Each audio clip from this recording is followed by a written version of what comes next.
Kapidongski TV. Andan din po si Kapidongski. Kaya taga ano si Kapidongski, taga Padada yan eh. Nabudunsor, Kapidongski.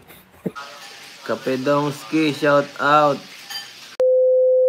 Hala, Lola ni Erica inatake ulit ng kanyang sakit, kawawa naman si Lola. Mapagpalang araw po mga idol, please like this video at paunawa tapusin muna ang buong video na ito at unawain ang nilalaman ng video bago magkomento.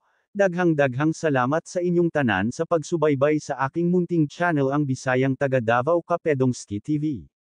Shout out po sa lahat lalo na kay Mami Lydia Nabida at shout out my twin Phil Italian family, salamat sa inyo. Alam nyo na po kung bakit ako nagpapasalamat sa inyo. Grabe kawawa si Lola, inatake ulit ng kanyang sakit. Ayon nga sa anak ni Lola, hindi natanggapin si Lola sa ibang hospital kaya dalhin si Lola sa ibang hospital. Makikita ninyo sa video mamaya kunti maawa talaga kayo kay Lola. Sana ipagdasal natin si Lola sa agarang paggaling at maraming salamat Mami Lydia Nabida, andyan kaagad para tumulong kay Lola. Ayon nga sa aking nalaman, pinadalhan agad ni Mami Lydia si Lola ng pambili ng gamot. Salamat po sa kabutihan ng iyong puso Mami Lydia, sana marama ka pang matulungan ng mga kababayan nating nangangailangan ng tulong.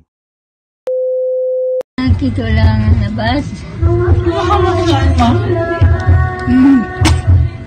Pininom sa aking kapait. Serpentine na yun. Ano yun?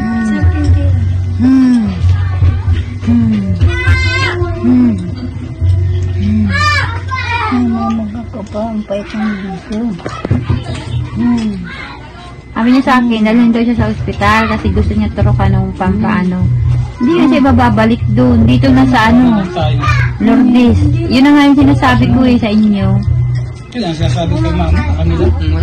Matapalan naman yung papabangan sa akin. Dito. Ay, magkain.